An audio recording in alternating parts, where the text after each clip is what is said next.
संपूर्ण श्रीमद् भागवत गीता अध्याय 11। श्री कृष्ण उस पर कृपा करते हुए उसे अपनी दिव्य दृष्टि प्रदान करते हैं, जिसे प्राप्त कर अर्जुन देवों के देव श्री कृष्ण के शरीर में संपूर्ण सृष्टि का अवलोकन करता है। फिर वह भगवान के अद्भुत अनंत स्वरूप में अनगणित मुख, आँखें, भुजाएं, उदर देखता है। उनके विराट रूप का कोई आदि और अंत नहीं है और वह प्रत्येक दिशा में अपरिमित रूप से बढ़ रहा है। उस रूप का तेज आकाश में एक साथ चमकने वाले 100 सूर्यों के प्रकाश से अधिक है। उस विराट रूप को देखकर अर्जुन के शरीर के रोमकूप सिहरने लगे। वह देखता है कि भगवान के नियम के भय से तीनों लोक भय से कांप रहे हैं। उसने देखा कि स्वर्ग के सभी देवता भगवान में प्रवेश कर उनकी शरण ग्रहण कर रहे हैं और सिद्धजन पवित्र वैदिक मंत्रों, प्रार्थनाओं और स्रोतों का पाठ कर भगवान की स्तुति कर रहे हैं। आगे अर्जुन कहता है कि वह धृतराष्ट्र के सभी पुत्रों को उनके सहयोगी राजाओं सहित उनके मुख में प्रवेश करते हुए उसी प्रकार से देख रहा है जैसे पतंगा तीव्र गति से अग्नि की ज्वाला में प्रवेश कर अपना विनाश करता है। तब अर्जुन स्वीकार करता है कि भगवान के विश्व रूप को देखकर उसका हृदय भय से कांप रहा है और उसने अपना मानसिक संतुलन खो दिया है। भयतीत अर्जुन श्री कृष्ण से उनके इस भयानक रूप की वास्तविकता जानना चाहता है, जो कि उनके उस रूप जैसा नहीं था तथा जिसे वह अब से पहले अपने गुरु और मित्र के रूप में जानता था। इसका उत्तर देते हुए श्री कृष्ण कहते हैं कि वे काल के रूप में तीनों लोकों के संहारक हैं। वे घोषणा करते हैं कि कौरव पक्ष के महायोद्धा पहले ही उनके द्वारा मारे जा चुके हैं, इसलिए अपनी विजय को सुनिश्चित मानते हुए उठो और युद्ध करो। इसकी प्रतिक्रिया में अर्जुन अदम्य साहस और अतुल्य शक्ति से संपन्न भगवान के रूप में उनकी प्रशंसा करता है और पुनः उनकी वंदना करता है। वह कहता है कि यदि दीर्घकालीन मित्रता के दौरान श्री कृष्ण को केवल मानव के रूप में देखने के कारण उपेक्षित भाव से भूलवशः उससे उनके प्रति कोई अपराध हो गया हो तो वे उसे क्षमा कर दें। वह उन्हें उस पर दया कर उन्हें एक बार पुनः अपना आनंदमयी भगवान का रूप दिखाने की प्रार्थना करता है। श्री कृष्ण उसकी प्रार्थना को स्वीकार करते हुए पहले अपना चतुर्भुज नारायण रूप और तत्पश्चात अपना 2 भुजाओं वाला मनोहारी पुरुषोत्तम रूप धारण करते हैं। वे अर्जुन को बताते हैं कि अर्जुन भगवान के जिस विश्वरूप को देख चुका है उसका दर्शन करना अत्यंत कठिन है। वेदों के अध्ययन करने से उनके साकार रूप को देखा नहीं जा सकता। उनके साकार रूप को न तो वेदों के अध्ययन द्वारा और न ही तपस्या, दान या अग्निहोत्र यज्ञों द्वारा देखा जा सकता है। लेकिन अर्जुन, मैं जिस रूप में तुम्हारे समक्ष खड़ा हूँ उसे केवल विशुद्ध और अनन्य भक्ति से देखा जा सकता है और उसमें एकीकृत हुआ जा सकता है। अर्जुन ने कहा, मुझ पर करुणा कर आप द्वारा प्रकट किए गए परम गुह्य आध्यात्मिक ज्ञान को सुनकर अब मेरा मोह दूर हो गया है। मैंने आपसे सभी प्राणियों की उत्पत्ति और संहार के संबंध में विस्तार से सुना है। हे कमल नयन, मैंने आपकी अविनाशी महिमा को भी जाना है। हे परमेश्वर, तुम वास्तव में वही हो जिसका आपने मेरे समक्ष वर्णन किया है। किंतु हे परम पुरुषोत्तम, मैं आपके विराट रूप को देखने का इच्छुक हूँ। सभी अप्रकट शक्ति के स्वामी है भगवान। यदि आप यह सोचते हैं कि मैं इसे देखने में समर्थ हूँ तब मुझे अपना अविनाशी विराट स्वरूप दिखाने की कृपा करें। परमेश्वर ने कहा, हे पार्थ, अब तुम मेरे सैकड़ों और हजारों अद्भुत दिव्य रूपों को विभिन्न आकारों और बहुरंगी रूपों में देखो। हे भरतवंशी, लो अब आदिति के 12 पुत्रों, 8 वसुओं, 11 रुद्रों, 2 अश्विनी कुमारों और उसी प्रकार से 49 मरुतों और पहले कभी न प्रकट हुए अन्य आश्चर्यों को मुझ में देखो। हे अर्जुन, सभी चर और अचर सहित समस्त ब्रह्मांडों को एक साथ मेरे विश्वरूप में देखो।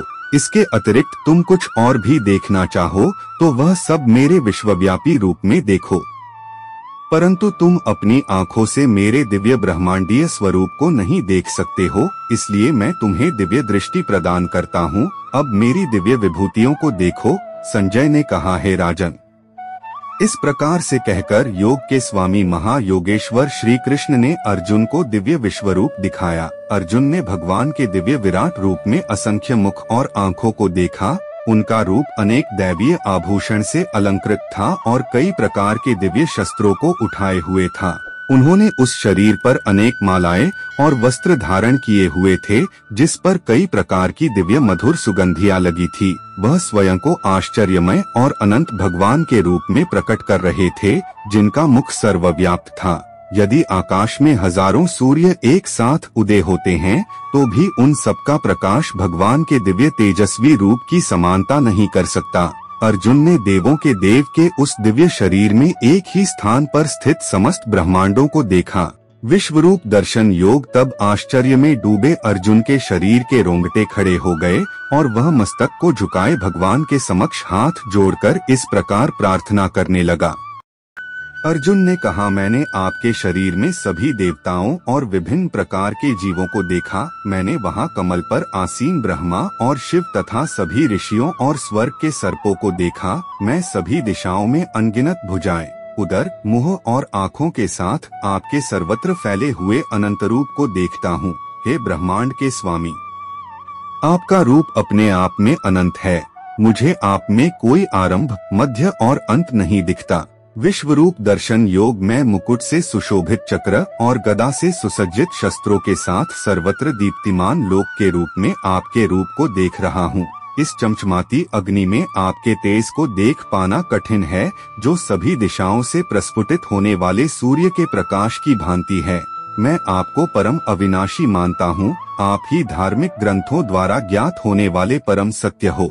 आप समस्त सृष्टि के परम आधार हो और सनातन धर्म के नित्य पालक और रक्षक हो और अविनाशी परम प्रभु हो। आप आदि, मध्य और अंत से रहित हैं और आपकी शक्तियों का कोई अंत नहीं है। सूर्य और चंद्रमा आपके नेत्र हैं और अग्नि आपके मुख के तेज के समान है और मैं आपके तेज से समस्त ब्रह्मांड को जलते देख रहा हूँ। हे सभी जीवों के परम स्वामी, स्वर्ग और पृथ्वी के बीच के स्थान और सभी दिशाओं के बीच आप अकेले ही व्याप्त हैं। मैंने देखा है कि आपके अद्भुत और भयानक रूप को देखकर तीनों लोग भय से कांप रहे हैं। स्वर्ग के सभी देवता आप में प्रवेश होकर आपकी शरण ग्रहण कर रहे हैं और कुछ भय से हाथ जोड़कर आपकी स्तुति कर रहे हैं। महर्षि और सिद्धजन पवित्र स्रोतों का पाठ कर और अनेक प्रार्थनाओं के साथ आपकी स्तुति कर रहे हैं। रुद्र, आदित्य, वसु, साध्यगण, विश्वदेव, दोनों अश्विनी कुमार, मरुत, पितर, गंधर्व, यक्ष, असुर तथा सभी सिद्धजन आपको आश्चर्य से देख रहे हैं। हे सर्वशक्तिमान भगवान, अनेक मुख, नेत्र, भुजा, जांघें, पाव, पेट तथा भयानक दांतों सहित आपके विकराल रूप को देखकर समस्त लोग भय से त्रस्त है और उसी प्रकार से मैं भी।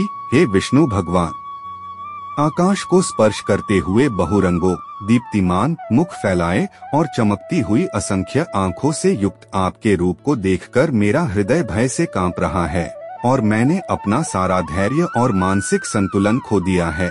प्रलय के समय की प्रचंड अग्नि के सदृश तुम्हारे अनेक मुखों के विकराल दांतों को देखकर मैं भूल गया हूँ कि मैं कहाँ हूँ और मुझे कहाँ जाना है। हे देवेश, आप ब्रह्मांड के आश्रयदाता हैं, कृपया मुझ पर करुणा करो।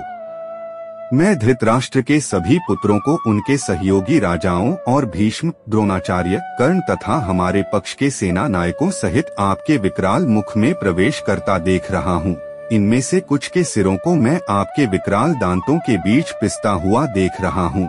जिस प्रकार से नदियों की कई लहरें समुद्र में प्रवेश करती हैं, उसी प्रकार से ये सब महायोद्धा आपके धधकते मुख में प्रवेश कर रहे हैं। जिस प्रकार से पतंगा तीव्र गति से अग्नि में प्रवेश कर जलकर भस्म हो जाता है, उसी प्रकार से ये सेनाएं अपने विनाश के लिए तीव्र गति से आपके मुख में प्रवेश कर रही हैं। तुम अपनी तीक्ष्ण जिह्वा से समस्त दिशाओं के जीव समूहों को चाट रहे हो और उन्हें अपने प्रज्वलित मुखों में निगल रहे हो। हे विष्णु, आप अपने सर्वत्र फैले प्रचंड तेज की किरणों से समस्त ब्रह्मांड को भीषणता से झुलसा रहे हो। हे देवेश, कृपया मुझे बताएं कि अति उग्र रूप में आप कौन हैं? मैं आपको प्रणाम करता हूँ, कृपया मुझ पर करुणा करें। आप समस्त सृष्टियों से पूर्व आदि भगवान हैं। मैं आपको जानना चाहता हूँ और मैं आपकी प्रकृति और प्रयोजन को नहीं समझ पा रहा हूँ। परम प्रभु ने कहा, मैं प्रलय का मूल कारण और महाकाल हूँ जो जगत का संहार करने के लिए आता है। तुम्हारे युद्ध में भाग लेने के बिना भी युद्ध की व्यूह रचना में खड़े विरोधी पक्ष के योद्धा मारे जाएंगे। इसलिए उठो, युद्ध करो और यश अर्जित करो, अपने शत्रुओं पर विजय पाकर समृद्ध राज्य का भोग करो। ये सब योद्धा पहले ही मेरे द्वारा मारे जा चुके हैं।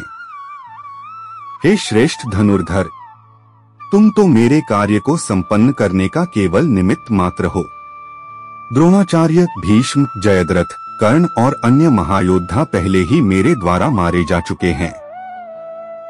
इसलिए बिना विक्षुब्ध हुए इनका वध करो, केवल युद्ध करो और तुम अपने शत्रुओं पर विजय पाओगे। संजय ने कहा। केशव के इन वचनों को सुनकर अर्जुन ने भय से कांपते हुए अपने दोनों हाथों को जोड़कर श्री कृष्ण को नमस्कार किया और अवरुद्ध स्वर में भयभीत होकर श्री कृष्ण से इस प्रकार कहा। अर्जुन ने कहा, हे ऋषिकेश, ये उचित है कि आपके नाम, श्रवण और यश गान से संसार हर्षित होता है।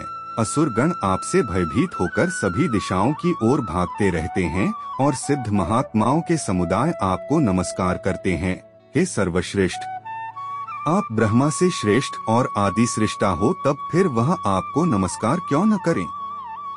हे अनंत, हे देवेश, हे जगत के आश्रयदाता, आप सभी कारणों के कारण और अविनाशी हैं। आप व्यक्त और अव्यक्त से परे अविनाशी सत्य हो। आप आदि सर्वात्मा दिव्य सनातन स्वरूप हैं। आप इस ब्रह्मांड के परम आश्रय हैं। आप ही सर्वज्ञाता और जो कुछ भी जानने योग्य है वह सब आप ही हो। आप ही परम धाम हो। हे अनंत रूपों के स्वामी, केवल आप ही समस्त ब्रह्मांड में व्याप्त हो। आप वायु, यम, अग्नि, जल और चंद्रमा के देवता हैं। आप ब्रह्मा के पिता और सभी जीवों के प्रपितामह हैं। आठों मैं आपको हजारों बार और बार बार नमस्कार करता हूँ। हे अनंत शक्तियों के स्वामी, आपको आगे और पीछे और वास्तव में सभी ओर से नमस्कार है। आप असीम पराक्रम और शक्ति के स्वामी हैं और सर्वव्यापी हैं। आपको अपना मित्र मानते हुए मैंने धृष्टता पूर्वक आपको हे कृष्ण, हे यादव, हे प्रिय मित्र कहकर संबोधित किया, क्योंकि मुझे आपकी महिमा का ज्ञान नहीं था।